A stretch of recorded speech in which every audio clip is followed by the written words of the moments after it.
அஸ்ஸலாமு அலைக்கும் வரஹ்மத்துல்லாஹி வபரகாத்துஹின். Good evening. நான் பேசுறது கிளியரா கேக்குதா எல்லாருக்கும்? Good evening miss. கேக்குது.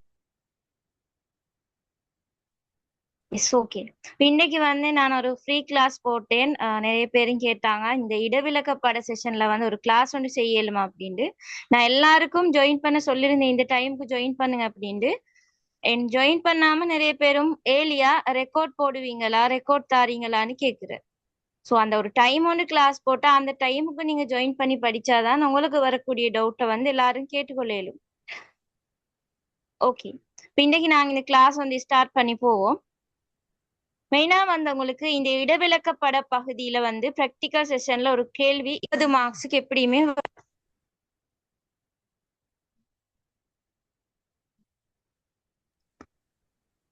இந்த கேள்வி நாங்க கட்டாயம் செய்யணும். அதே மாதிரி இந்த கேள்வி எங்களுக்கு தெளிவில்லாம நாங்க விட்டோம் அப்படின்றால் அந்த ஏ ரிசல்ட் வராம தடுக்கக்கூடிய ஒண்ணுல இதுவும் ஒன்றுதான். இதுல சரியா தெளிவில்லாம இதுல நாங்க மிஸ் பண்ணிட்டோம் அப்படின்றால் அந்த ஏ ரிசல்ட் வர நிறைய பேரும் அந்த பி ரிசல்ட்டை நோக்கி போறதுக்குள்ள ஒரு காரணமாக இந்த இடவிலக்கப்பட பயிற்சி இந்த கேள்வியை எங்களுக்கு காணலும். இப்ப நாங்க இதுல எப்படியுமே 15க்கு மேல எடுத்துக்கொள்ள பார்க்கணும். இதுல 15க்கு மேல எடுத்துக்கொள்ள பார்க்கணும் நாங்க. ஓகே, அந்த வகையில இத நாங்க எப்படி அணுகுங்க. அதே மாதிரி இந்த பயிற்சி நான் இன்றைக்கு ஒரு ஃப்ரீ கிளாஸா செய்ய ரீசன் என்னென்றால் இப்ப இந்த 2025ல ஏல் செய்யக்கூடியவங்களும் நீக்கி அதே மாதிரி 2026ல தேர்ட் டைம் அதே மாதிரி 2027ல இப்பதான் அவங்க படிச்சுட்டு வராங்க. சோ அப்ப எல்லாருக்குமே பொதுவான ஒன்றுதான் இந்த இடவிலக்கப்படம். சோ இதுல நாங்க பார்த்தோம் அப்படின்னு சொன்னால் மெயினா இந்த முறை 2025ல எங்களுக்கு எதிர்பார்க்கலும். ஸோ அதான் சொன்னேன் ஏர்லியா 2025 பேட்ச் இதுல ஜாயின் பண்ணிக்கோங்கன்னு சொல்லி என்ன விஷயம் சொன்னால் 2025 பேட்சுக்கு இந்த முறை இடவிலக்கப்படுத்தல பார்த்தோம் என்றால் இந்த இனங்காணல் பகுதியில் எப்படியுமே ஒரு கேள்வி வரும். எப்படி இனங்காணல்ல ஒரு கேள்வி வரும் 2025ல எதிர்பார்க்கலும். இனங்காணல்ல ஒரு கேள்வி. அதே மாதிரி அடுத்ததா குறுக்கு பக்க பார்வையில ஒரு கேள்வி எதிர்பார்க்கலாம். ஸோ ஆல்ரெடி நான் 30 டேஸ் ப்ராஜெக்ட்லயும் இந்த விஷயம் சொல்லிக்கிறேன். ஸோ அத மாதிரி நீங்க படிச்சுட்டு வந்தீங்கன்னா எல்லாருக்கும் ஒரு நல்ல ரிசல்ட் எடுக்கலும். அப்ப நீங்க மெயினா இதுவரை படிச்சில அப்படின்னால் நீங்க போயிட்டு இந்த இனங்காணல் என்ற பகுதிக்குள்ள மாதிரி ரெடி பண்ணுங்க எல்லாரும். இனங்காணல் என்ன சொன்னா என்ன, அதுல ஒவ்வொரு அம்சங்கள் இருக்குது. மெயினா பார்த்தோம்னால் ஒரு தேசப்படத்துல பௌதீக அம்சத்தை 4 உபபிரிவுகளாக எங்களுக்கு வகைப்படுத்தலும். அதுல ஒன்றுதான் என்ன, தரை தோற்றம். இப்ப நாங்க இனங்காணலுக்கு என்ன செய்யணும், இந்த 4 உப பகுதிகள் இருக்குது. அதுல ஒன்று என்ன, தரை தோற்றம். ஒன்று தரை தோற்றம். அடுத்தது வடிகால் அம்சங்கள். அடுத்தது கரையோர அம்சங்கள். அடுத்தது இயற்கை தாவரம். இதுல நாங்க தரை தோற்ற அம்சங்களுக்குள்ள என்னென்ன வருது, அதுல என்னென்ன விஷயம் வருது, அதை எப்படி நாங்க பாக்குற, சோ அப்படி நாங்க படிச்சு ரெடி ஆகணும். அடுத்தது வடிகால் அம்சத்துல என்னென்ன வருது, அதுல என்ன விஷயம் இருக்குது, சோ அதை பார்த்து நாங்க ரெடி பண்ணணும். அது கரையோர அம்சத்துல என்னென்ன வருது, அதை எப்படி நாங்க இனம் காண்ற. அது இயற்கை தாவரத்துல என்னென்ன வருது, அதை எப்படி இனம் காண்ற. சோ இந்த விஷயத்த நாங்க சரியா பார்த்துக்கொள்ளணும். இப்படி வார டைம்ல இந்த முறை இந்த 2021 2022 இந்த 2 பேப்பரையும் கொஞ்சம் நல்லா செஞ்சு பார்த்துட்டு இந்த முறை 2020 நீங்க எல்லாரும் 25 பேட்ச் இப்ப ஃபேஸ் பண்ண போறவங்க. அப்ப அவங்க இந்த 2021 2022 இதோட பாஸ் பேப்பரை கொஞ்சம் ரிமைன் பண்ணி ஃபுல்லா பகுதி 1 பகுதி 2 ரெண்டையும் டைம் வச்சு செஞ்சு பார்த்துட்டு எக்ஸாமுக்கு போங்க. உங்களால ஓரளவுக்கு பெஸ்டா ஃபேஸ் பண்ணலும் ஆகும். அந்த வகையில நீங்க என்ன செய்யணும்டா, தேசப்படத்துல பிராக்டிஸ் எடுக்கிறதுக்கு அப்ப தரை தோற்ற அம்சத்துல என்னென்ன வருது, அதை எப்படி நாங்க இனம் காண்ற அதை பார்க்கணும். அடுத்தது வந்து வடிகால் அம்சத்துல வந்து என்னென்ன வருது அதை நாங்க எப்படி இனம் காண்ற அந்த விஷயங்களை தேடி எடுக்கணும். அது கரையோர அம்சத்துல வந்து என்ன வருது அதை நாங்க எப்படி இனம் காண்ற அதை வந்து தேடி எடுக்கணும். அடுத்தது இயற்கை தாவரத்துல வந்து என்னென்ன வருது அதை எப்படி இனம் காண்ற. நான் இன்னொரு கிளாஸ்ல வந்து உங்களுக்கு பொதுவா நோமலா சொல்லிட்டு இந்த பயிற்சியை வந்து பார்ப்போம். இதுல இந்த வகையில தரை தோற்ற அம்சத்துக்குள்ள என்னென்ன வரும் தெரிஞ்சவங்க? தரை தோற்ற அம்சத்துக்குள்ள என்னென்ன வரும்?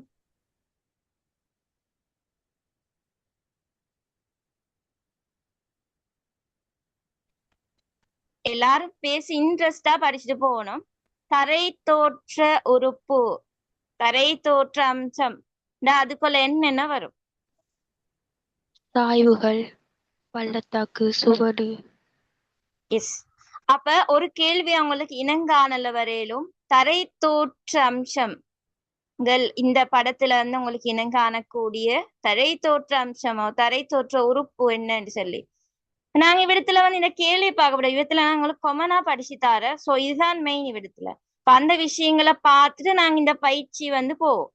இந்த தரை தோற்ற அம்சத்தை எடுத்து நோக்கினால் அதுல என்னென்ன வருது? ஒன்று வந்து மென் சாய்வு வரும், மென் சாய்வு.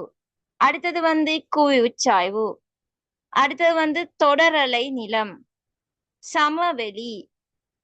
அதே மாதிரி குத்துச்சாய்வு, தனிக்குன்று, கணவாய்கள், மேட்டு நிலம், மடிப்பு மலை.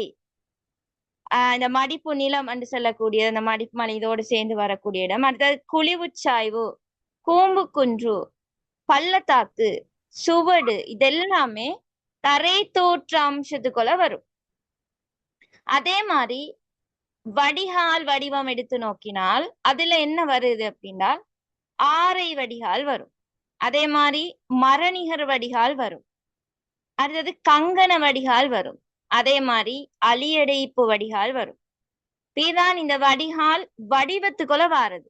சோ இங்க ரெண்டு விஷயம் இருக்கு. என்னென்றால் வடிகால் வடிவம் வேற, வடிகால் அம்சம் கிட்டத்தட்ட அதுல வேற விஷயங்கள் இன்க்ளூட் ஆகும். வடிகால் வடிவம் என்னன்னு கேட்டால் இந்த படத்துல வந்து இனங்காணக்கூடிய வடிகால் வடிவம் ரெண்டை குறிப்பிடுக அப்படின்னால் அதுல வந்து மெயினா இந்த ஆரை வடிகால், மரநிகர் வடிகால், கங்கண வடிகால், அலியடைப்பு வடிகால், இந்த ஆன்சர் தான் நீங்க கொடுக்கணும். அதே மாதிரி வடிகால் அம்சங்கள் கேட்டேன்னு சொன்னால், வடிகால் அம்சங்கள் கேட்டால் அதுல என்ன வரும்? ஆற்று தொகுதி, பிரதான ஆறு, மியாந்தர் வளைவு, அதே மாதிரி நீரேந்து பிரதேசங்கள், கிளையாறு, சேற்று நிலம், அதே மாதிரி இந்த நீர் பிரிப்பு, நீர்வீழ்ச்சி, பின்னி ஆறு. இதெல்லாம் நீர் வடிகால் அம்சத்துக்குள்ள வரும். இப்ப நீங்க ஒரு கட்டாயம் இந்த கிளாஸ் ஜாயின் ஆக முன்னால் ஒரு பேப்பர் ஒன்று கிட்ட வச்சுக்கொண்டேதான் நீங்க ஜாயின் ஆகணும். அப்பதான் நான் சொல்ற விஷயங்களை வந்து கொஞ்சம் உங்களுக்கு நோட் பண்ணிக்கொண்டு அதுக்குள்ள விஷயத்த தேடி எடுத்து படிச்சீங்கன்னா போதும். ஒரு நாளையிலே நான் இந்த தேசப்பட பகுதி உங்களுக்கு கிளியர் பண்ணி தர மாதிரிதான் இந்த கிளாஸை போட்டிக்கேன். சோ அதோட யூஸ் வந்து நீங்க எல்லாரும் சரியா எடுத்துக்கொள்ளணும். என் தேவையில்லாத மாதிரி அதை காப்பி புக் அப்படி ஒண்ணும் இல்லை. சும்மா நோமலா பார்த்துட்டு ஈக்கவா நம்ம அந்த சொல்ற விஷயங்களை கொஞ்சம் நோட் பண்ணி அதை தேடி எடுத்து படிங்க. அப்ப இதுல வந்து பார்த்தேன்னு சொன்னால் அப்ப நீர் வடிகால் அம்சங்களை எடுத்து நோக்குற டைம்ல என்னென்ன சொன்னேன்? ஆற்று தொகுதி வரும், பிரதான ஆறு வரும், ஆற்று தொகுதி, பிரதான ஆறு, மியாந்தர் வளைவு, அதே மாதிரி நீரேந்து பிரதேசங்கள், கிளையாறு, சேற்று நிலம், நீர் பிரிப்பு, நீர்வீழ்ச்சி, பின்னியாறு. இதெல்லாமே நீர் வடிகால் அம்சத்துக்குள்ள வரும். 2026-27 பேஜ் வந்து நீங்க யோசிக்க தேவையில்ல, கவலைப்படம் தேவையில்லை. இது ஃபுல்லா நான் கிளியர் பண்ணுவேன். இப்ப நெக்ஸ்ட் மந்த் வந்து தேசப்பட பகுதி தான் ஸ்டார்ட் பண்ண இருக்கிறேன் ப்ராக்டிக்கல் செஷன்ல. ஸோ அதால அதுல ஃபுல்லா நோட்ஸ் தந்து கம்ப்ளீட்டா தியரி கிளியர் பண்ணி அதுல பேப்பரும் செய்வேன்.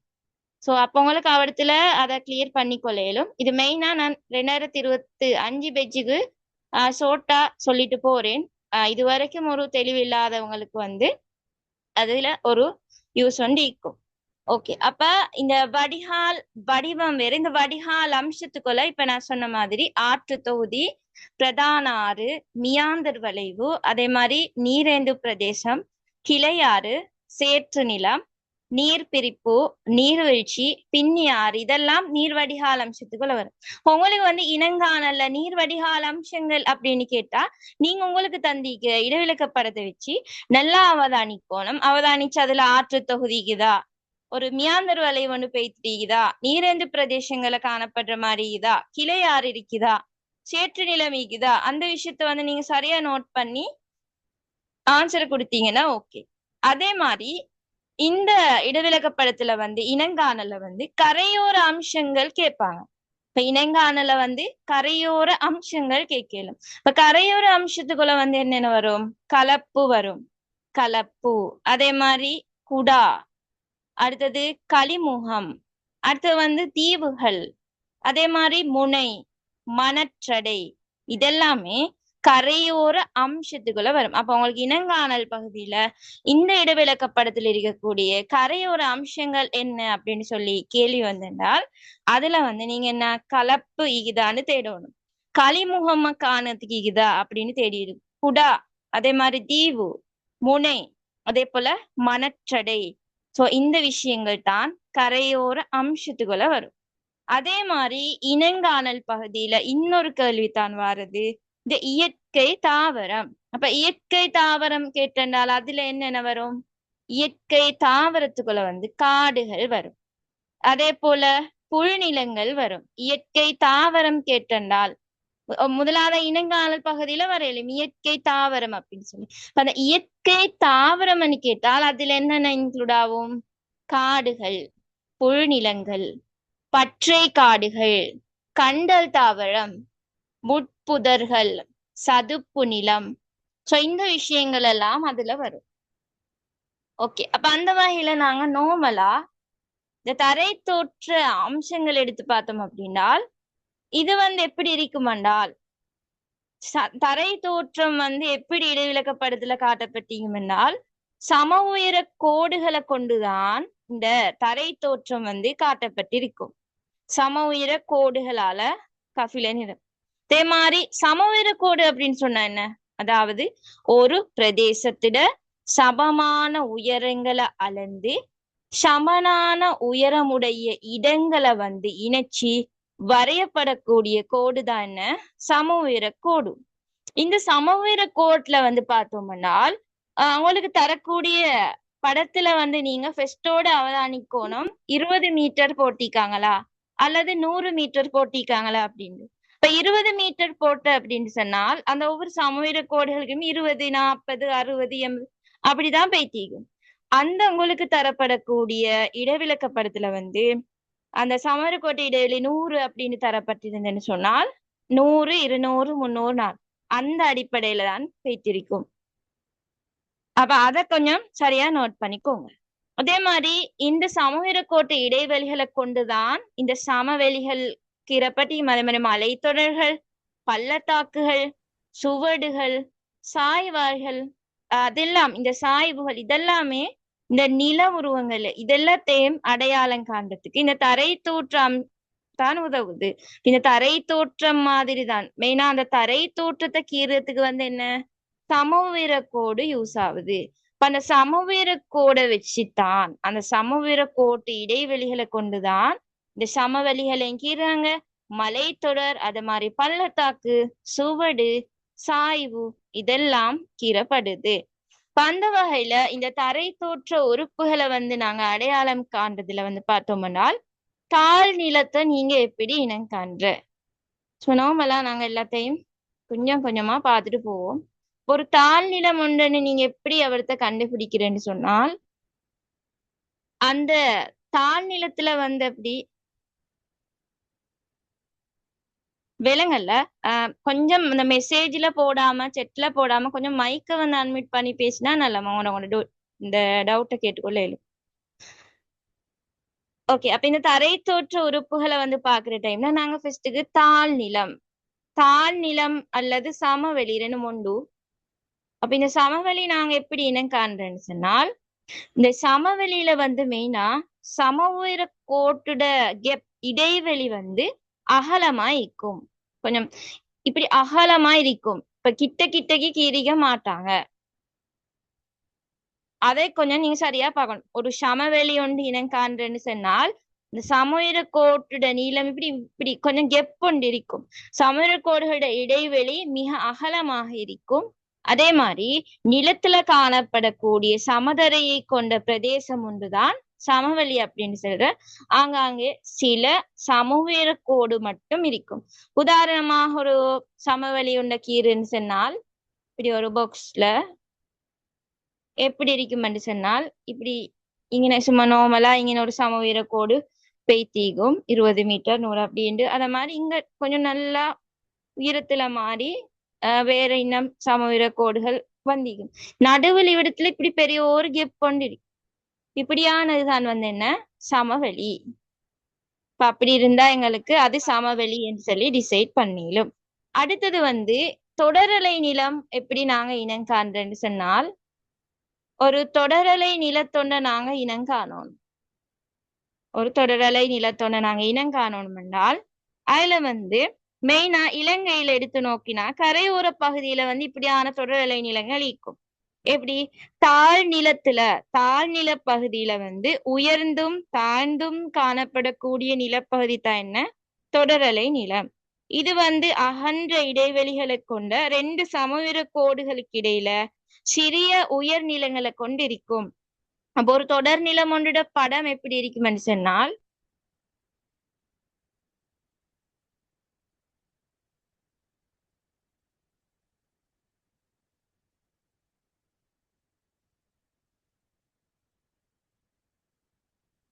இந்த மாதிரி இதுலதான் தொடரலை நிலம் ஒன்று இருக்கும். இப்படி தாழ்நில பகுதியில வந்து உயர்ந்தும் தாழ்ந்தும் இப்படி இங்கல கொஞ்சம் உயரமா போனேன்னு சொன்னால் இப்படி உயரமா இருந்தால் இங்கல வர இடத்துல கொஞ்சம் தாழ்வா இருக்கு.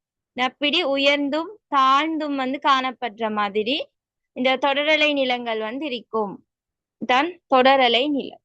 அதே மாதிரி ஒரு உயர்நிலமா இருந்தேன்னு சொன்னால் மெயினா அந்த உயர்நில பகுதியில வந்து சமவெளி கோடுகள் நல்ல கூடையா இருக்கும்.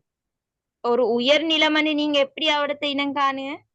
ஒரு உயர்நிலம் என்று சொல்லி நீங்க அவடத்தை இனம் காணணும் அப்படின்னால் அந்த உயர்நில பகுதியில வந்து சமவெளி கோடுகள் நல்லா இருக்கும்.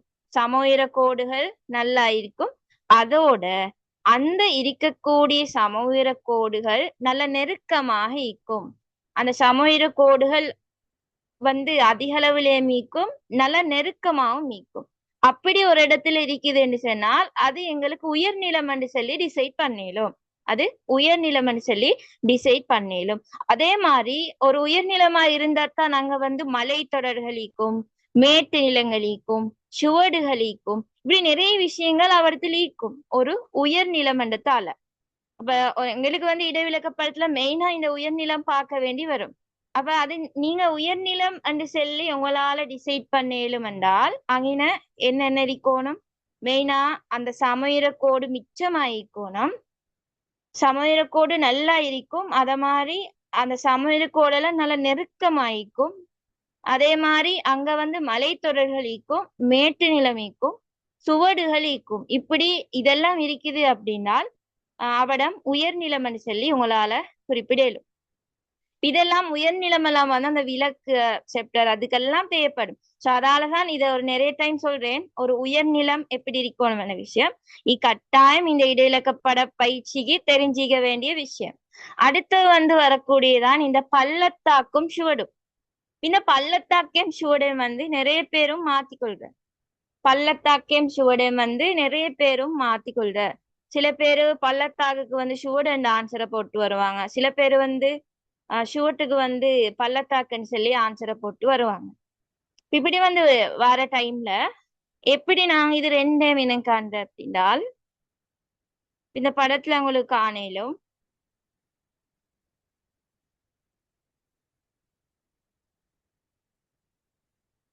இந்த படத்துல வந்து உங்களுக்கு காணலும்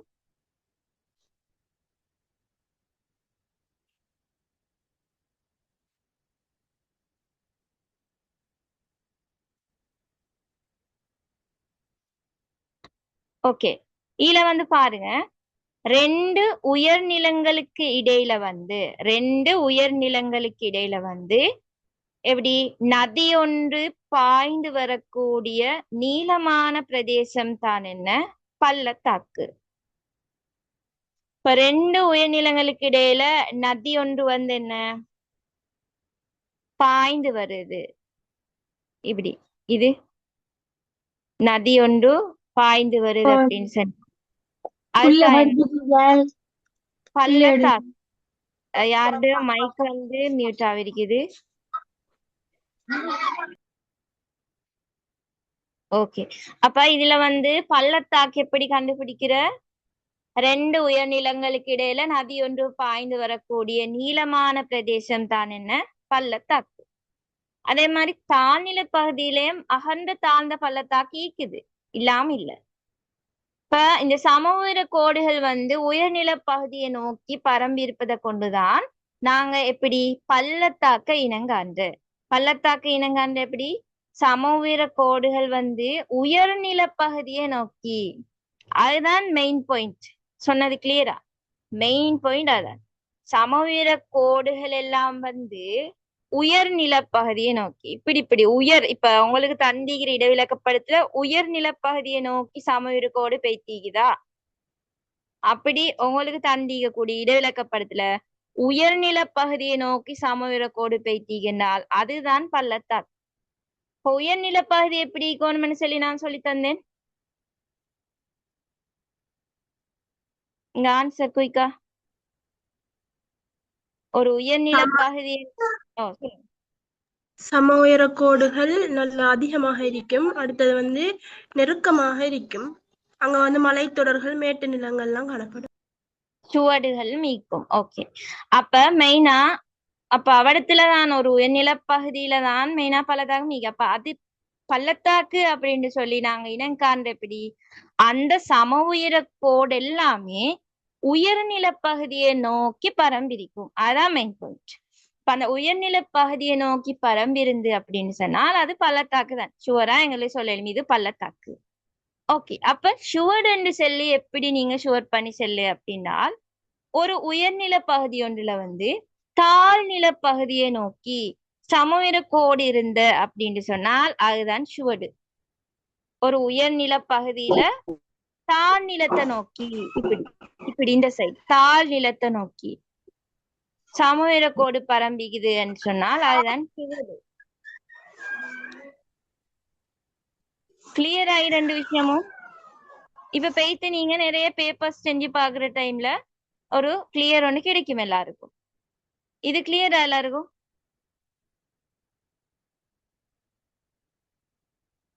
பள்ளத்தாக்கு சுவடு. ஓகே, தெளிவில்லாதவங்க இருந்தா கேட்டுக்கோங்க. சம்டைம் அவங்களோட 2025 எக்ஸாம்லயும் இது கேள்வியா வரல. பள்ளத்தாக்கு சுவடு கேட்டு வந்தால் ஈஸியா விடை கொடுக்குற மாதிரி இருக்கணும் எல்லாரும். ஓகே மிஸ், ஓ சொல்லுங்க. அப்ப அந்த வி வடிவ பள்ளத்தாக்கு எப்படி கண்டுபிடிக்கிறது? அது வந்து வி வடிவத்தில் இருக்கும். வி வடிவம் நோக்கி மெயினா உங்களுக்கு எக்ஸாம்ல இப்ப இந்த புதிய சிலபஸ் வச்சுதானே வர. சோ அதனால பள்ளத்தாக்குன்னு போட்டாலும் ஆன்சரை தருவாங்க. இதுல இத வச்சு கிளியரா மெப்ல. ஓகே. ஓகே, அடுத்தது வந்து நாங்க பார்ப்போம் மலைத்தொடர் பாக்குற மாதிரி.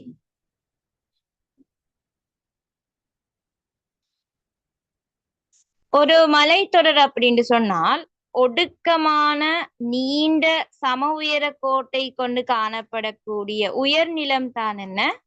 மலைத்தொடர். எப்படி? ஒடுக்கமான நீண்ட சம உயர கோட்டை கொண்டிருக்கக்கூடிய உயர்நிலம் தான் என்ன? மலைத்தொடர்.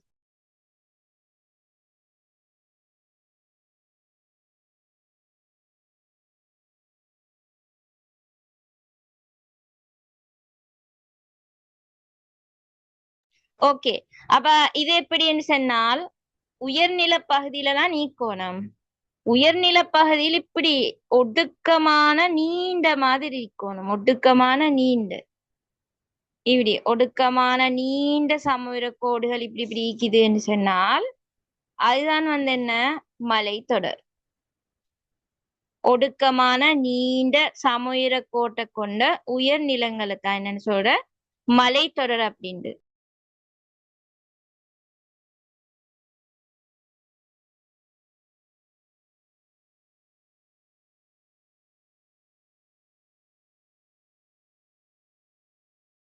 ஓகே, அடுத்தது தனிக்குன்றும் கூம்பு குன்றும் பார்க்க தெரிஞ்சுக்கணும். அடுத்த மெயினான ஒன்றுதான் இந்த தனிக்குன்றும் கூம்பு குன்றும். இதுல பாக்குற டைம்ல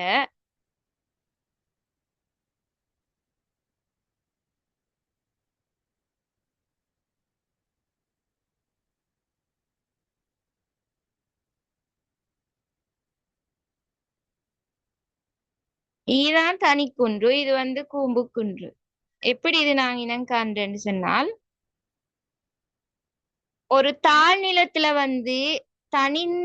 தனித்து அமைஞ்சிருக்கக்கூடிய உயரத்துல குறைந்திருக்கக்கூடிய குன்று பிரதேசம் தான் என்ன தனிக்குன்று.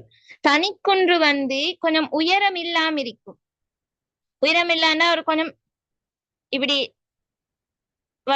உயரம் குறைஞ்சி ஒரு ஷப்பா இப்படியான அமைப்பில் இருக்கும் தனிக்குன்று. அதே மாதிரி தனிக்குன்று தாழ்நில பகுதியில தனித்திக்கும்.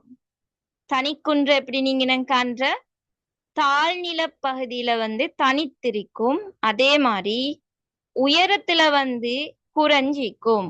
அப்படியா இருந்தால் அதான் என்ன தனிக்குன்று. அதே மாதிரி கூம்பு குன்று என்று சொன்னால் அது இந்த கூம்பு குன்று அல்லது கூம்பு குன்றுன்னு சொல்லி பார்த்தா அது எப்படி இருக்கும் வட்ட வடிவமாக இருக்கும். அடுத்து சமவீர கோடும் எப்படி இருக்கும் வட்ட வடிவத்தில் இருக்கும். சமவீர கோடும் வட்ட வடிவத்தில் இருக்கும். அது வட்ட வடிவமாக இருக்கும். அதான் கூம்பு குன்று. தனிக்குன்றுன்னு சொன்னா எப்படி தாழ்நில பகுதியில தனித்திக்கும். அது மட்டும்தான் தாழ்நில பகுதியில தனித்திருக்கும். உயரத்துல குறைஞ்சிக்கும். அதான் தனிக்குன்று. ஓகே, அடுத்தது கணவாய் எப்படி இனம் காண்றேன்னு சொல்லி பார்ப்போம்.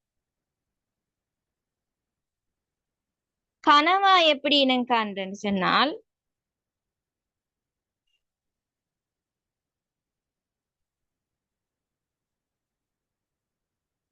ரெண்டு மலைத்தொடர்களுக்கு இடையில் அமைஞ்சிருக்கக்கூடிய தாழ்நில பிரதேசத்தை தான் என்னன்னு சொல்ல கணவாய்ன்னு சொல்லி.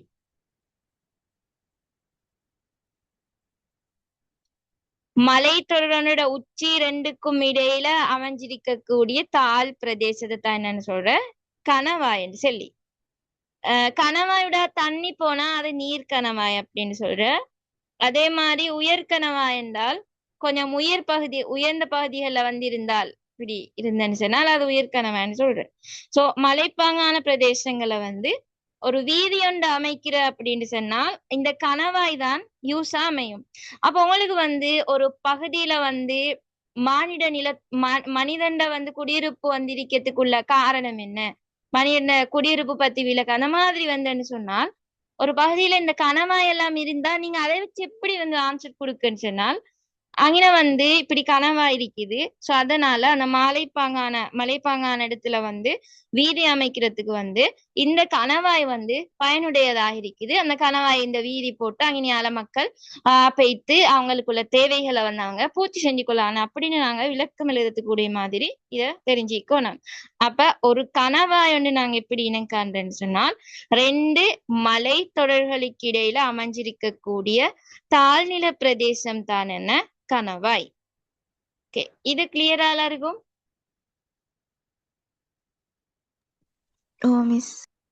ஓகே, அடுத்தது மேட்டு நிலம். மேட்டு நிலம் அப்படின்னால் உயரமான பிரதேசத்துல காணப்படக்கூடிய தட்டையான நிலம் தான் மேட்டு நிலம். ஒரு மேட்டு நிலம் நீங்க உங்களால காணலும் அப்படின்னால் அது எப்படி இருக்கும் அந்த மேட்டு நிலம் உயரமான பிரதேசத்துல ஒரு தட்டையான நிலப்பரப்பா இருக்கும். அதுதான் என்ன மேட்டு நிலம். அடுத்தது சாய்வுகள் பத்தி பார்ப்போம். சாய்வுகள்ல என்னென்ன சாய்வுகள் இருக்குது.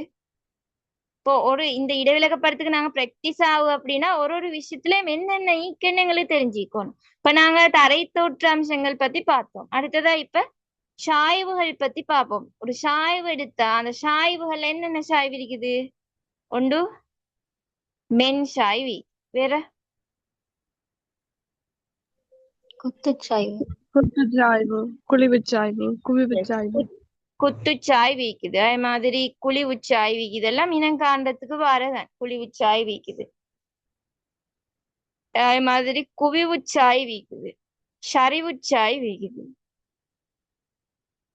ஓகே, அப்ப முதலாவதாக வந்து நாங்க மென்சாய்வு பத்தி பார்ப்போம்.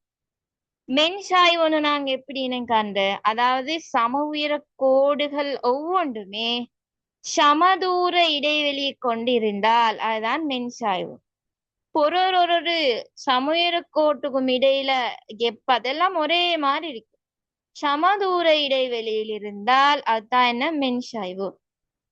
இப்ப உங்களுக்கு தந்திக்கிற இடைவிலக்க படத்துல வந்து இப்படி இந்த சமூக கோடெல்லாம் வந்து ஒரே கெப்ல ஒரே மாதிரி இப்படி பெய்திக்குது அப்படின்னு சொன்னால், அதுக்குள்ள தூரம் எல்லாம் ஒரே மாதிரி இருக்குது அப்படின்னு சொன்னால் அது வந்து மென்சாய்வு அப்படின்னு உங்களுக்கு டிசைட் பண்ணிடும். சமூக கோடு ஒவ்வொன்றுமே சமதூர இடைவெளியை கொண்டு சமதூரத்துல வந்து இருந்த அப்படின்னு சொன்னால் அது மென்சாய்வுன்னு சொல்லி எங்களால டிசைட் பண்ணிடும். அடுத்தது வந்து குத்துச்சாய்வு. குத்துச்சாய்வு நாங்க எப்படின்னு காண்ற,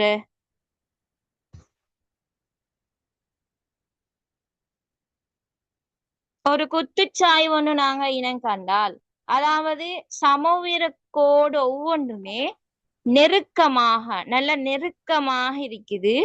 சமவீர கோடெல்லாம் நெருக்கமாயிக்குது. அதே மாதிரி சமதூர இடைவெளியில தான் நெருக்கமாயிக்குது அப்படின்னு சொன்னால் ஒரே இந்த ஒவ்வொன்றுக்கும் இடையில தூரமும் ஒரே தூரத்துல தான் ஈக்கி அதோட சேர்த்து நெருக்கமாயிக்கும். அதுதான் என்ன? குத்துச்சாய்வு. இப்ப நாங்க பார்த்த மென்சாய்வு வந்து சமவீர கோடு ஒவ்வொன்றும் சமதூரத்துலதான் நீக்கும், கொஞ்சம் கெப்பொண்டு ஈக்கும் ஒவ்வொன்றுக்கும் இடையில, ஆனா நெருக்கமா இருக்காது. ஒரே மாதிரிதான் கெப்பிக்கும். அதுதான் மென்சாய்வு. குத்துச்சாய்வு என்று சொன்னால் அந்த சமவீர கோடுகள் ஒவ்வொன்றும் வந்து நெருக்கமாகி நல்ல கிட்ட கிட்ட ஈக்கும். கிட்ட கிட்ட ஈக்கிறதோட அது ஒரே மாதிரியான சமதூர இடைவெளியிலேருந்து தான் நீக்கும். அதுதான் என்ன? குத்துச்சாய்வு. ஓகே, மென்சாய்வும் குத்துச்சாய்வும் கிளியரா எல்லாருக்கும்?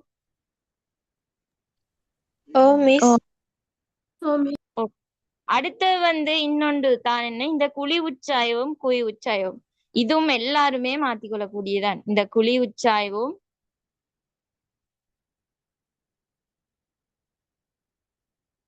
குழி உச்சாய்வும் குவிவுச்சாய்வும்.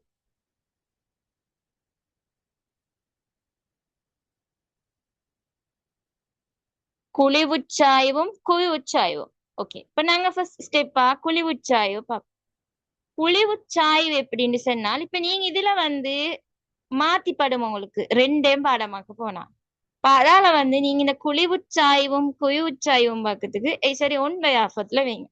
நாங்க முதலாவதாக வந்து குழிவுச்சாய்வை வந்து யாஃபத்துல வைக்கிற மாதிரி பார்ப்போம்.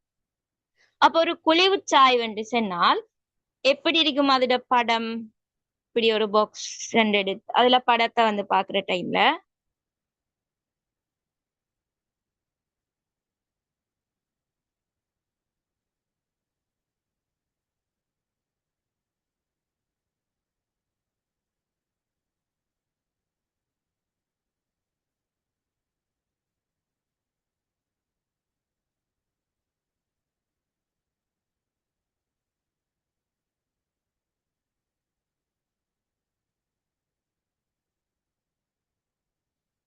பாருங்க, சாய்வோட உயரம் குறைஞ்சது கூடினன்னு நீங்க டிசைட் பண்ணோம்னா அந்த ஒவ்வொரு சமவீர கோட்ல மீக்கக்கூடிய அந்த பெருமானத்தை வச்சு அதுல போட்டிப்பாங்க.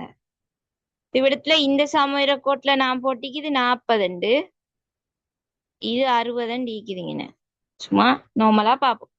இதுல வந்து பாக்குற டைம்ல இதான் குழிவுச்சாய்வுடைய அடையாளம். எப்படி என்று சொன்னால், ஒரு குழிவுச்சாய்வை வந்து நாங்க எப்படி காணணும் அப்படின்னா, சாய்வுட உயரம் குறைந்த பகுதியில வந்து மென்சாய்வும். மென்சாய்வுன்னா நாங்க என்ன பார்த்தோம்? மென்சாய்வுன்னு சொன்னா நெருக்கமா இருக்கப்படாது. ஒவ்வொரு தூரம் சமதூர இடைவெளியில் இருக்கணும், ஆனா நெருக்கமா இருக்கப்படாது. அதான் வந்து என்ன மென்சாய்வு. குத்துச்சாய்வுண்டா என்ன பார்த்தோம்? குத்துச்சாய்வுண்டா என்ன பார்த்தோம்? கேட்டா உடனே நல்ல answer. நெருக்கம் வைக்கிறது. எது?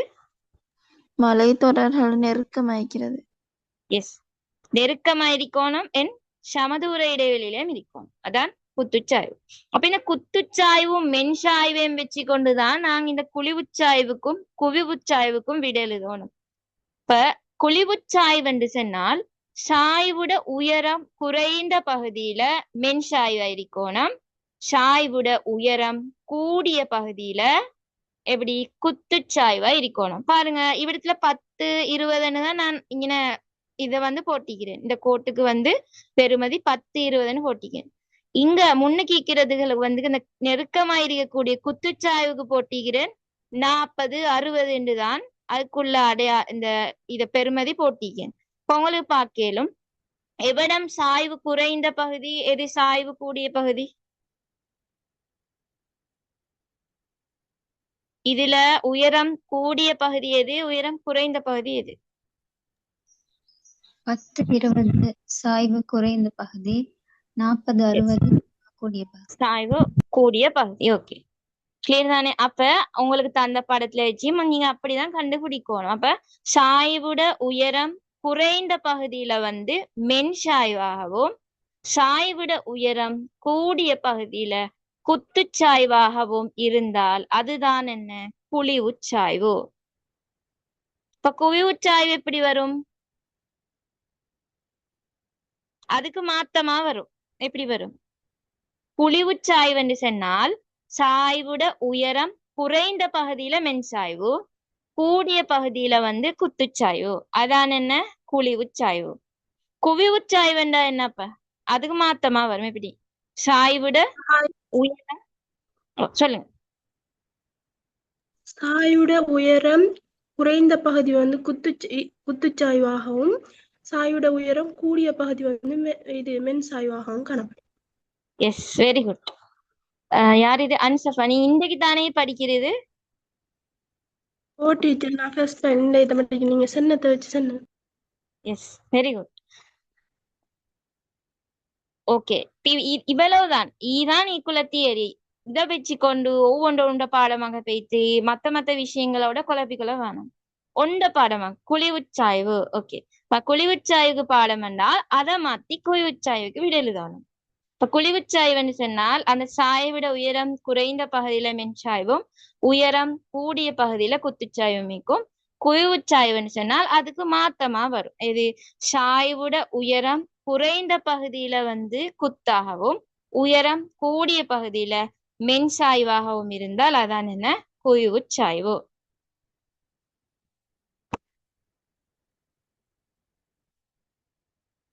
ஓகே, அடுத்தது வந்து நாங்க இதுல உள்ள விஷயங்கள்ல மத்ததா பார்ப்போம். இந்த வடிகால் அம்சங்களை பத்தி பார்ப்போம்.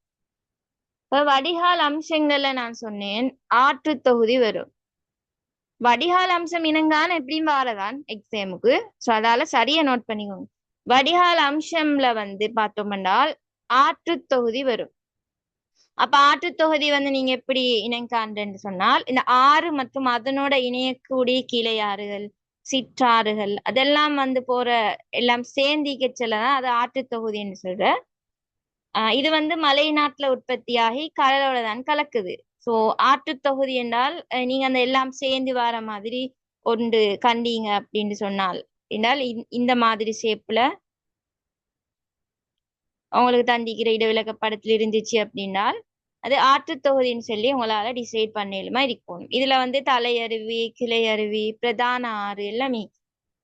எப்படின்னு சொன்னால் இந்த தலையருவி, கிளையருவி, பிரதான ஆறு இனங்கான MCQ பாட்லயும் வர சம்டைம். இப்ப இதுல வந்து பிரதான ஆறு வந்து என்ன? பிரதான ஆறு வந்து இதுதான் பிரதான ஆறு. அதே மாதிரி கிளையாறு எது? கிளையாறுன்னு செல்லு ஒன்று கொப்பு மாறி வர இடம். இப்படி இந்த படத்தை தந்து கேட்பாங்க, MCQல வரையிலும் சம்டைம்.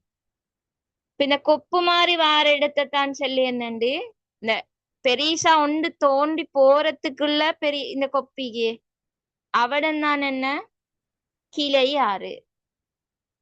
அப்படியா அதால தோண்டி பெய்த்தும் அதாலே மொண்டு தோன்றியே அங்கினக்கித்தான் செல்லு தலை அருவின்னு சொல்லி தலை அருவி தலை அருவி. இத வந்து நோட் பண்ணிக்கோங்க. எது பிரதான ஆறு கிளை அருவி தலை அருவி. பிரதான ஆறுன்னு சொல்லி நல்லா தொங்கலை தலை வார இடம் பிரதான ஆறு எல்லாம் இதாவி போற இடம். அத வந்து அந்த நிறைய கொப்பா பெய்த்து வார இடத்துல பெரிய கொப்பு வாரத்துக்குள்ள அந்த தொங்கல் இடம் அவடம் வந்து எது கிளையாறு கிளை கிளைன்னு சொல்லும். அப்ப அது கிளையாறு. இது மாதிரி அதாலே மின்னம் பெய்த்து மேலுக்கு வார இடம் தான் தலையருவி. ஸோ இது வந்து சம்டைம் எம்சிக்யூ பேப்பரா அந்த நம்பரை போட்டு அப்படி வரையலு. மரநிகர் வடிகாலும் இது மாதிரி தானே? எஸ், மரநிகர் வடிகாலும் இது மாதிரி தான். ஓகே, அது நாங்க வடிகால் வடிவங்கள்ல பார்ப்போம். இப்ப வடிகால் அம்சத்துல ஒன்று வந்து என்ன ஆற்று தொகுதி. அடுத்தது வந்து நீர்பிரிநிலம் நீரேந்து பிரதேசம் நீர்பிரிமேடு அப்படின்னு இருக்கக்கூடிய பார்ப்போம். அதாவது ஒரு நதி வந்து நீரை பெற்றுக்கொள்ளக்கூடிய பிரதேசத்தானு சொல்ற நீரேந்து பிரதேசம் அப்படின்னு சொல்லி. அப்ப இலங்கையில வந்து பார்த்தோம்னால் இப்ப எங்களுக்கு தார ஃபுல்லா இடவிலக்கப்படம் வந்து எப்படி அது இலங்கையோட இடவிலக்கப்படம் தானே. இப்ப இலங்கையில ஒவ்வொரு இடத்தை வச்சுதான் ஒரு அந்த படம் வரும். இப்ப அதுல வந்து பெரும்பாலான நதிகளோட நீரேந்து பிரதேசமும் வந்து எப்படி மத்திய மலைநாட்டு பகுதி. இப்போ உங்களுக்கு அந்த மத்திய மலைநாட்டு பகுதியால் ஒரு இடவிலக்கப்படத்தால் தந்து அப்படின்றால் அங்கின வந்து எப்படி நீர் பிரிமேடு அந்த நீரேந்து பிரதேசம் ஒன்று அங்கே இருக்கும். ஸோ 2 பிரதான நதி தொகுதிகளை வந்து பிரிக்கக்கூடிய எல்லையத்தான் என்னன்னு சொல்ற நீர் பிரிமேடு அப்படின்ட்டு. இப்ப நீர் பிரிமேடு என்று சொன்னால் எப்படி 2 பிரதான நதி தொகுதிகளை வந்து வேறுபடுத்துவது. 2 பிரதான நதி தொகுதிகளை வேறுபடுத்து அப்படின்னு சொன்னால் என்ன? இப்படி வந்து ஒரு நதி ஒன்று போகுது அப்படின்னு சொன்னால் அதுல வந்து இப்படி ஏன்னு பெய்த்தீகும் இப்படி இந்த ஷேப் கீர்ல அது மாதிரி இந்த சைடாலையும் இப்படி இந்த ஷேப் கீர்ல பெய்த்தீகும். அதைத்தான் சொல்றேன்னு நீர் பிரிமேடு. நீர் பிரிமேடு நீர் பிரிமேடு வந்து கேட்டுவாரு. ஸோ அதால சரியா விளங்கிக்கோங்க.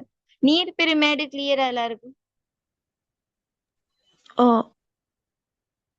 S, okay. அடுத்து வந்து நீர்வீழ்ச்சி வரும். நீர்வீழ்ச்சி என்று சொன்னால் அந்த மலையிலிருந்து ஓடி வரக்கூடிய நீர் அளவு வந்து குறைந்த டைம்ல அந்த ஒடுங்கி ஆழமான பள்ளத்தாக்கினூடாக அந்த ஓங்கல் சாய்வுடனான பிரதேசத்தினூடாக தண்ணி போன அங்கனையாலதான் நீர்வீழ்ச்சி வந்து உருவாக்கப்படுது. இப்ப நீர்வீழ்ச்சி வந்து எப்படி வாரன்ற விஷயம் இந்த ஓடும் நீடு செயற்பாடு அந்த இடத்துலயும் நாங்க பாத்திக்கோம். அடுத்தது வந்து இந்த மியாந்தர் வளைவு, அதுவும் வடிகால் அம்சத்துக்குள்ள வரக்கூடியதானா? வடிகால் அம்சத்துக்குள்ள வரக்கூடிய ஒன்றுதான் இந்த மியாந்தர் வளைவு. மியாந்தர் வளைவும் படிச்சிக்கும். ஓடும் நீரின் செயற்பாட்டுல எல்லாரும் மியாந்தர் வளைவு பத்தி படிச்சிக்கும். இப்ப இந்த மியாந்தர் வளைவு எடுத்தண்டால் நதி வந்து நிலத்துல ஓடுற டைம்ல தான் இந்த மியாந்தர் வளைவு உருவாக்கப்படுது. அதாவது இந்த நதி வந்து என்ன செய்யும்? பருப்பொருள்களை கொண்டு வரும். பருப்பொருள்னா அந்த கல்லு மண் அதெல்லாம் எடுத்து கொண்டு வர டைம்ல வந்து அது வந்து நதியோட வாயில் அப்படி படிய விடப்படுவதால நதி வந்து என்ன செய்யும்? வளையாம அது வந்து அதுல போக்குல நேரா போகாம அது வந்து வளைஞ்சு போகும். அந்த டைம்ல தான் இந்த மியாந்தர் வளைவு உருவாக்கப்படுது. அந்த மியாந்தர் வளைவோட ஷேப் எப்படி இருக்குன்னு சொன்னால்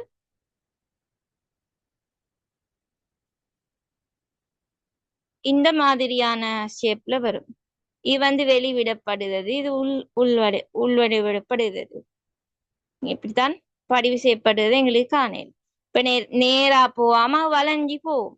ஏன்? அது பாரம் அதிட நதி கொண்டு வர அந்த பருப்பொருட்கள் எல்லாம் அந்த நதியோட வாயில படிய விடப்படுது. அதான் உள்படிவு அப்படின்னு படிய விடப்படுறதால அந்த நதி வந்து நேரா போகாம வளைஞ்சி போகுது. அதான் சொல்றேன் வந்து மியாந்தர் வளைவு அப்படின்னு.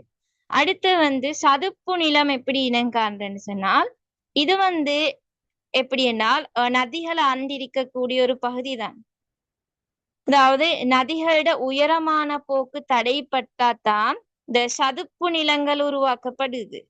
அப்ப இந்த தாழ்நிலங்கள்ல மழை நீர் தேங்கி டைம்ல வந்து சதுப்பு நிலம் தோன்றும். அப்ப உங்களுக்கு வந்து ஒரு தாழ்நில பகுதி இருந்தால் மங்கின இந்த சதுப்பு நிலம் இருக்குது என்ற விஷயத்த வந்து உங்களால டிசைட் பண்ணலுமா இருக்கணும். அடுத்தது வந்து பின்னிய ஆறு. பின்னிய ஆறு எப்படி? இது வந்து ஆறு வந்து சமநிலத்துல பயணிக்கிறதாலதான் இந்த பின்னிய ஆறு வந்து உருவாக்கப்படும். அதாவது ஆறு வந்து அது அறுத்து வந்த அந்த அடையல்கள் எல்லாத்தையும் கொண்டு வந்து படிய விடப்படுறதால ஆறு வந்து பல கிளைகளாக பிரிந்து செல்லும். அதுக்கு இடைப்பட்ட அந்த தீவு தான் வந்து என்ன, இந்த பின்னி ஆறுன்னு சொல்றது. அதாவது ஒரு தீவு மணல் திட்டுக்கள் வந்து இருக்கும். அப்ப இந்த பல கிளையாறுகளாக ஆறுகளும் மலை திட்டுகளும் சேர்ந்துதான் இந்த பின்னி ஆறு உருவாக்கப்படும். அப்ப அதோட படம் வந்து எப்படின்றால் இப்படி என்று இருக்கிறதுல சிறுபாறை தீவுகளும் இருக்கு. சோ இப்படியான அமைப்பில் இருந்துச்சு அப்படின்னால் அதான் வந்து பின்னிய ஆறு. அடுத்தது அந்த கிளையாறு, அது ஆல்ரெடி பார்த்த மாதிரி இந்த ஆத்துட அந்த கிளைகள் பிரிச்சு அப்படி இருக்கும். அடுத்ததா வந்து நாங்க பார்ப்போம் இந்த வடிகால் பாங்குகள். இந்த வடிகால் பாங்கும் இனங்காணத்துல வார. அப்ப முதலாவதாக வந்து நாங்க பார்ப்போம் இந்த ஆரை வடிகால். ஆரை வடிகால் வந்து நாங்க எப்படி இனங்காண்டன்னு சொல்லி பார்த்தால், அதாவது உயர்நில பகுதியிலிருந்து ஆரம்பித்து பல பகுதிகளை நோக்கி போகும். இப்ப இந்த உயரமான இடத்துல இருந்து தண்ணி இப்படி வடிந்து போறது. இப்போ உயர்நில பகுதி ஒன்றிலிருந்து ஆரம்பித்து பல பகுதிகளை நோக்கி வந்து ஓடும் அருவிகளாலதான் இந்த ஆரை வடிகால் அமைப்பு வந்து உருவாக்கப்படுது. இப்போ ஒரு எம்சிக்யூல சம்டைம் வரலாம், இலங்கை முழுவதும் வந்து ஓடக்கூடியது வந்து எந்த வடிகால் பாங்க? இந்த ஆரை வடிகால் பாங்குதான். அதே மாதிரி அடுத்த விஷயம் வந்து கங்கண வடிகால். கங்கண வடிகால் என்றால் நதி வந்து அந்த நீரேண்டு பிரதேசத்திலிருந்து அந்த வண்டி சில்லிட ஆறைய போல அந்த நீரேண்டு பகுதியிலிருந்து பிரிந்து தனித்தனியாக ஓடி பெய்த்து அந்த மலை அடிவாரத்துல பெய்த்து இணைஞ்சி ஒரு அருவியாக ஓடுற வடிகால் தான் இது கங்கண வடிகால். எப்படின்னு சொன்னால் கங்கண வடிகால் எப்படின்னால் இதே ஷேப் தான், பட் அதெல்லாம் சேர்ந்து ஒன்றாதான் ஓடும். அப்படின்னால் இந்த படத்துல இதில் ஆரை வடிகால்னா இங்கலிங்கள வெளிக்கால எல்லா எடுத்தாலே ஓடுவதே. இந்த கங்கண வடிகால் அப்படி இல்லை. இப்படி ஈக்கிரத்துல வந்து இதெல்லாம் தண்ணி மோடி வந்து ஒரு இடத்தாலதான் தண்ணி வெளியே போகும். இதை சரியா நோட் பண்ணுங்க. அதான் கங்கண வடிகால். அடுத்தது வந்து மரநிகர் வடிகால். மரநிகர் வடிகால் எப்படின்னால் ஒரு மரம் சேப்பில் இப்ப பார்த்த மாதிரி இப்படி இருக்கும். அதாவது மரம் ஒன்றிட கிளைகள் வந்து பரந்திக்கிற மாதிரி அந்த கிளை நதிகள் வந்து பிரதான நதிகளோட இணைஞ்சு போனா அதான் மரநிகர் வடிகால். அடுத்து வந்து இன்னொன்று இருக்கிறது தான் சட்டத்தட்டு வடிகால். இந்த சட்டத்தட்டு வடிகாலுக்கு இன்னொரு பேர் யாருக்கு தெரியும்? அழியடைப்பு வடிகால். S, very good. சட்டத்தட்டு வடிகால் அல்லது அழியடைப்பு வடிகால்னு சொல்ற. அது எப்படின்னால் ஒரு அடியாலை இந்த ஷேப்ல மாதிரி பிரிக்கும். அதாவது பிரதான நதியோட கிளை நதிகள் வலைப்பின்னல் அடிப்படையில செங்கோண வடிவத்துல அமைஞ்சிருந்தால் அதான் அழியடைப்பு வடிகால் அல்லது சட்டத்தட்டு வடிகால்னு சொல்ற.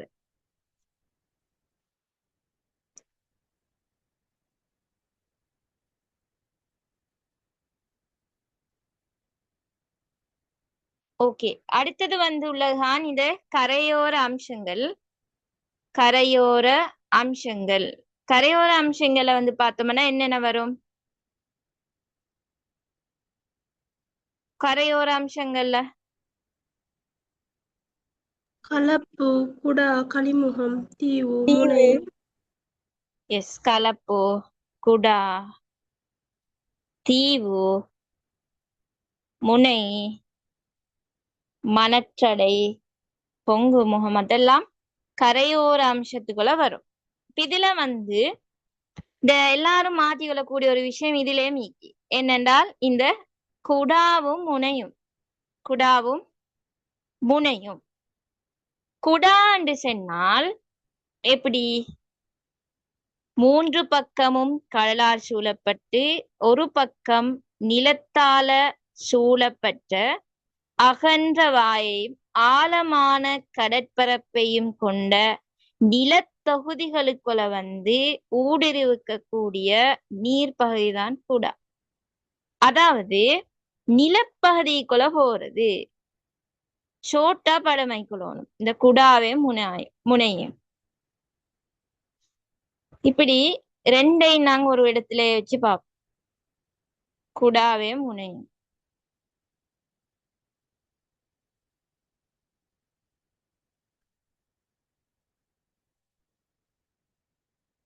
இது வந்து நிலம், இது நீர். சரி, இப்ப தண்ணி.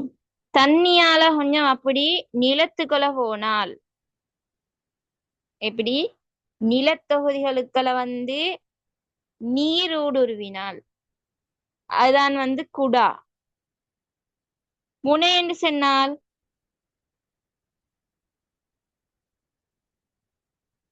முனை என்று சொன்னா எப்படி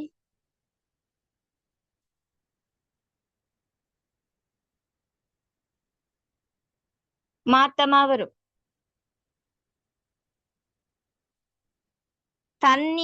தண்ணியால கொஞ்சம் நிலத்துக்குள்ள போனா தண்ணியால கொஞ்சம் நிலத்துக்குள்ள போனா குடான்னு சொன்னால் என்ன நிலப்பகுதி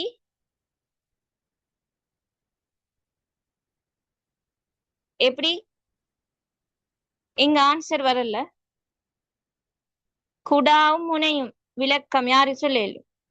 குடாவண்டா என்ன நிலத்தொகுதிக்குள்ள நீர் பகுதி போறது. நிலத்தொகுதிக்குள்ள நீர் பகுதி போனா அதான் குடா. முனை என்று சொன்னால் கடலுக்குள்ள வந்து நிலப்பகுதி போறது. கடலுக்குள்ள நிலப்பகுதி போனால் அதுதான் முனை. நீருக்குள்ள நிலப்பகுதி நிலத்தொகுதிக்குள்ள நீர்ப்பகுதி போனால் அதான் குடா. கிளியரா?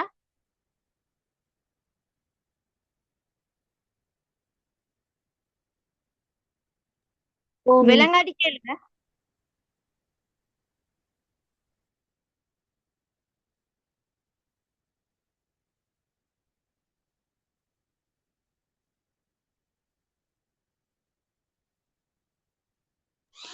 மிஸ் முனை இன்னொருக்கு சொல்றா. ஓகே, முனை என்றால் வந்து கடலுக்குள்ள நீண்டிக்கும். கடலுக்குள்ள நீண்டிக்கும். உதாரணமா வந்து இந்த பருத்தித்துறை, தேவேந்திர முனை, சங்கமன் கந்த முனை அதெல்லாம் எங்களுக்கு காணலும் தண்ணிக்குள்ள வந்து ஒரு சொன்னு நீண்டிக்கும். அதான் முனை. அதாவது கடலுக்குள்ள. இப்ப இலங்கை பார்த்தால் உங்களுக்கு காணலும் இப்படின்னு வார டைம்ல இப்படி ஒரு சொன்னொண்டு வார இலங்கை படத்துல. இப்ப இங்கனையெல்லாம் தண்ணி தானே, தண்ணியிலும் துண்டு பெய்த்திக்குது. பதமுனைன்னு சொல்லு. விளங்கினா? ஓ மிஸ். ஓகே சரி, இப்படிதான் நீக்குது இந்த இனங்காணல் பகுதி. பொதுவாக நாங்க நிறைய விஷயம் பார்த்தோம் இந்த பேப்பரை பார்க்க முன்னாலே. ஓகே, அடுத்ததா வந்து நாங்க பார்க்க வேண்டிய மத்த இன்னொரு விஷயம் இந்த எல்லைகள். எல்லைகளுக்குள்ள என்னென்ன வரும், அதாவது இந்த எல்லையில வந்து கேள்வி ஒன்று வரும்.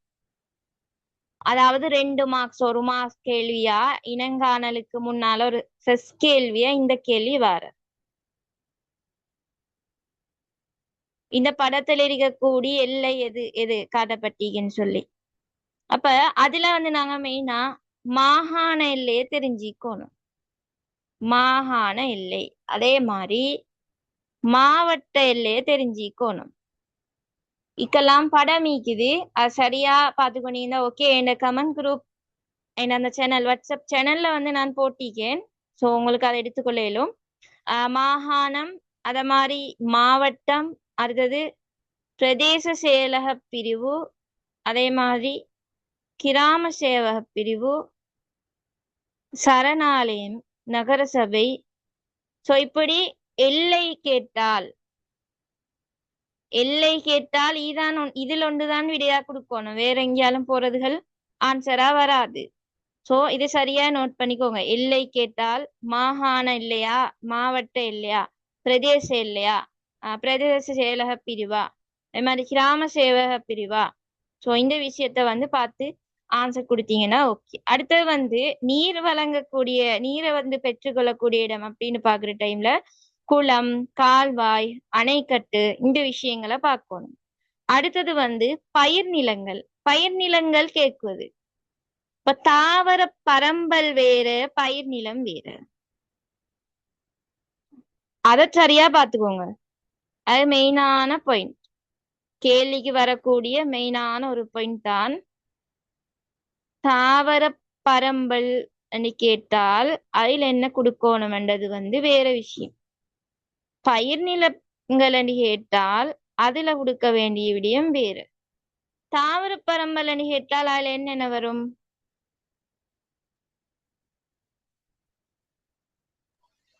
வீட்டு தோட்டம் வேறு பயிர்கள்.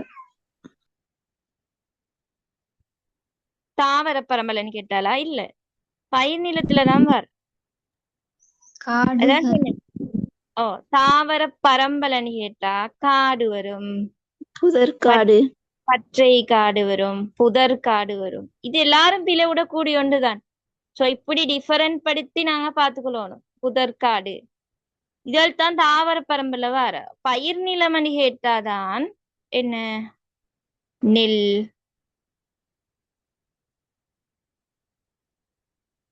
தென்னை.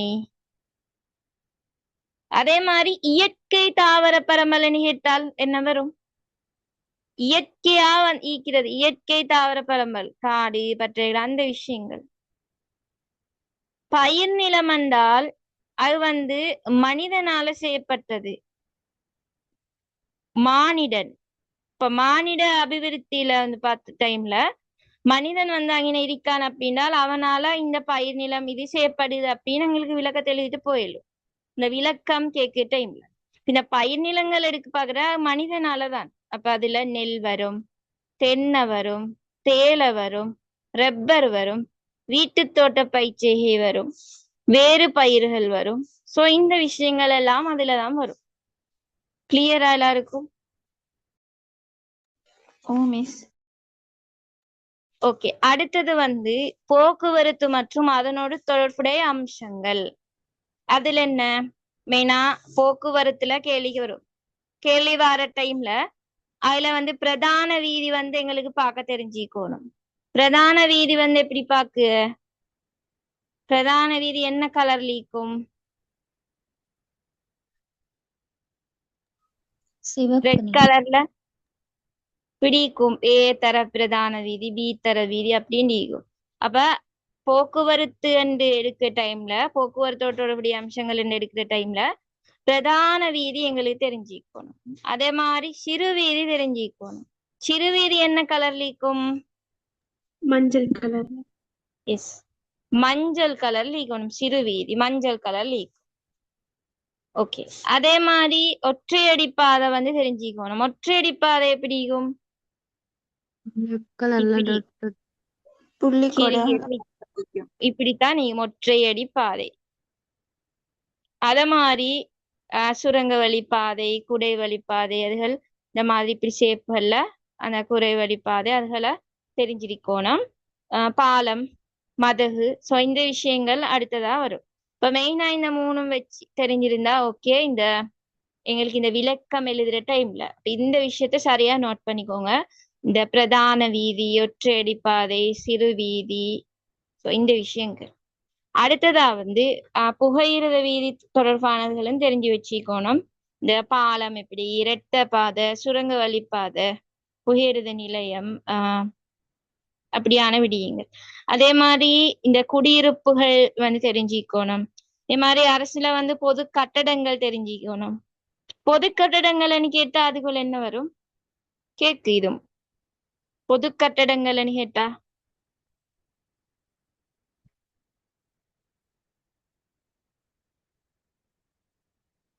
பொது கட்டடங்கள்னு கேட்டா என்ன வரும்?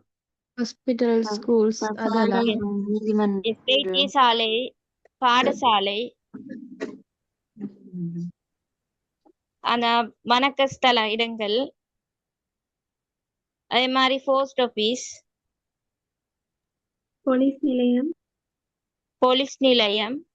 So, இந்த நீதிமன்றம். விஷயங்கள் வரும். நீதிமன்றம். ஓகே, அதோட குறியீடுகளோட அதை வந்து கொஞ்சம் பார்த்துக்கோங்க. ஓகே, அப்ப இந்த விஷயங்கள் தான் மெயினா இவ்விடத்துல தெரிஞ்சுக்கணும். அதே மாதிரி அடுத்ததா நான் இன்னொரு கிளாஸ் ஒன்று உங்களுக்கு போடுவேன். அதுல வச்சு ஈக்குவல் ஆன்சரையும் அதே மாதிரி இன்னொரு ஷார்ட் மெத்தட் ஒண்டிக்குது. மெயினா வந்து இல்ல கேள்வி வர டைம்ல என்னென்ன விஷயங்களை வந்து நாங்க மெயின் பண்ணி பார்க்கணும், அதை வந்து நான் உங்களுக்கு சொல்லி தருவேன். கிளாஸ் டைமை வந்து நான் குரூப்ல போடுவேன். கிளாஸ் டைம்ல ஜாயின் பண்ண பாருங்க. சம்டைம் ரெக்கார்ட் கிடைக்காட்டி அவ்வளவும் மிஸ் ஆகும். ஸோ அதால கிளாஸ் டைமுக்கு வந்து எல்லாரும் ஜாயின் பண்ண பாருங்க. இன்னொரு கிளாஸ் ஒன்று நான் போடுவேன். நான் டைமை வந்து குரூப்ல சொல்லுவேன். அதில் வந்து மெயினா அந்த இடையிலான தொடர்பு என்ற ஹெடிங்கு கீழே இன்றைக்கு நாங்க ஃபுல்லா இந்த அம்சம் அதுல என்னென்ன வருது அந்த விஷயங்கள் எல்லாம் பார்த்து முடிச்சோம். அடுத்ததா வந்து இருக்கக்கூடிய விஷயம்தான் இந்த தொடர்பு. தொடர்பு அண்டு கீழே, தொடர்பு என்ற ஹெடிங்கு கீழே பாருங்க. ஒரு நாளையிலே தேசப்பட பகுதியை கிளியராங்களே படிச்சு முடிக்கலும். சொல்ற மாதிரி அந்தந்த விஷயங்களை நீங்க சரியா செஞ்சு படிங்க, உங்களுக்கு ஃபுல் கம்ப்ளீட் வரும். அதான் சொன்னேன், ஒவ்வொருத்தர்கிட்ட பேத்து ஒவ்வொரு தெளிவு நாங்க படிச்சா அது வந்து ஒரு நாளும் விளங்க போறல. இப்ப நிறைய பேரும் வந்து இந்த இடைவிலக்கப்பட பயிற்சி பகுதி உங்களுக்கு விளங்கணும் அப்படின்ட்டு நிறைய மணி வந்து ஸ்பெண்ட் பண்ணிப்பீங்க. பட் அவடத்துலயும் ஒரு கிளியர் ஒன்று இல்லாதவங்க இருப்பீங்க நிறைய பேரும். அதுதான் சொல்றோம், ஒருத்தர்கிட்ட ஒரு விஷயத்த நாங்க படிச்சு கிளியர் பண்ணிக்கொண்டா போதும். ஒவ்வொரு கைட் கிட்ட போயிட்டு ஃப்ரீ கிளாஸஸ் போட்டால் அப்படி ஒவ்வொன்று போயிட்டு படிக்கிற டைம்ல அது வந்து எல்லாம் போட்டு மிக்ஸ் ஆகும். ஸோ அப்படி நாங்க படிக்கப்படாது. ஏதோ தெளிவா எங்க விளங்குதோ அந்த விஷயத்த ஒரு டைம் படிச்சு கொண்டா போதும். அடுத்ததா வந்து நாங்க அடுத்த கிளாஸ்ல வந்து தொடர்பு பத்தி பார்ப்போம். மெயின் பாயிண்ட் என்னென்றால் இந்த விஷயம் உங்களுக்கு சரியா பிடிச்சி பட்டுட்டு அப்படின்னா உங்களுக்கு அந்த பேப்பர்ல 15க்கு மேலதான் வருமா. அதாவது பௌதீக தொடர்பு நாங்க பார்க்கிக்குது. அதே மாதிரி பௌதீக மானிட தொடர்பு பார்க்கிக்குது. அதே போல மானிட பௌதீக தொடர்பு, மானிட தொடர்பு. இதுகளுக்குள்ள வந்து நிறைய விஷயங்கள் வரும். பௌதீக தொடர்புனால் ரெண்டும் இயற்கையான விஷயங்கள் ரெண்டோட ஒப்பிட்டு. பௌதீக மானிட தொடர்புனா இயற்கையானதும் மனிதனோடு சம்பந்தப்பட்ட விஷயங்கள். அதாவது உதாரணமா சொன்னால் வடிகால் பாங்கும் போக்குவரத்தும். அதே மாதிரி தரைக்கும் வடிகாலுக்கும் இடையில தொடர்பு அப்படின்னு சொல்லி பார்த்தால் அது என்ன தொடர்பு? தரையும் வடிகாலும் இடையில தொடர்பு கேட்டால் அது என்ன தொடர்பு? இந்த கேள்வி பொதுவா எக்ஸாம்ல வரைக கொஞ்சம் கஷ்டமான கேள்வி. தரைக்கும் வடிகாலுக்கும் இடையிலான தொடர்பு. பௌதிகமும். எஸ், பௌதீகமும். ஸோ அதுல வந்து கொஞ்சம் நிறைய ஃபிக்ஸான பாயிண்ட்ஸ் இருக்குது அப்படின்னால் அந்த பாயிண்ட்ஸ் வந்து நீங்க ஞாபகம் வச்சுக்கொண்டீங்கன்னால் உங்களுக்கு எந்த கேள்வி வந்தாலும் அந்த பாயிண்ட்ஸை இன்க்ளூட் பண்ணி விட எழுதலாம். அப்படியான பாயிண்ட்ஸ் தான் நான் அங்கே சொல்லி தருவேன். ஸோ அடுத்த கிளாஸ்லயும் எல்லாரும் கட்டாயம் ஜாயின் பண்ணிக்கோங்க. ஓகே, அப்ப நான் இதோட கிளாஸை வைண்ட் அப் பண்றேன். அடுத்த விஷயமா என்ன ஃப்ரீ கிளாஸ் குரூப்ல எல்லாரும் இருங்க. அப்படி இல்லாதவங்க இருந்தால் என்னை கண்டக்ட் பண்ணி அந்த குரூப்ல வந்து ஜாயின் பண்ணிக்கோங்க. ஃப்ரீ கிளாஸ் வந்து மெயினா இந்த மந்த்ல இந்த கிளாஸ் இதுக்கு வர அடுத்த கிளாஸோட ஜியோகிராஃபிக்குள்ள ஃப்ரீ கிளாஸ் ஓகே.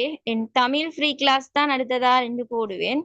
இதுதான் என் பிரைவேட் கிளாஸ்ல வந்து ஜாயின் பண்ணிக்கொள்ளலும். அப்படி ஃப்ரீ கிளாஸ் குரூப்ல ஜாயின் பண்ணி இல்லாதவங்க இருந்தால் இந்த நம்பருக்கு வந்து கண்டக்ட் பண்ணி அந்த குரூப்ல ஜாயின் பண்ணிக்கோங்க. ஓகே, சரி. இப்ப நான் இதோட கிளாஸை வைண்ட் அப் பண்றேன். அஸ்ஸலாமு அலைக்கும் வரஹ்மத்துல்லாஹி வபரகாத்துஹு. வலைக்கும் அஸ்ஸலாம் வரஹ்மத்துல்லாஹி வபரகாத்துஹு. ஜஸாக்கல்லாஹ் டீச்சர்.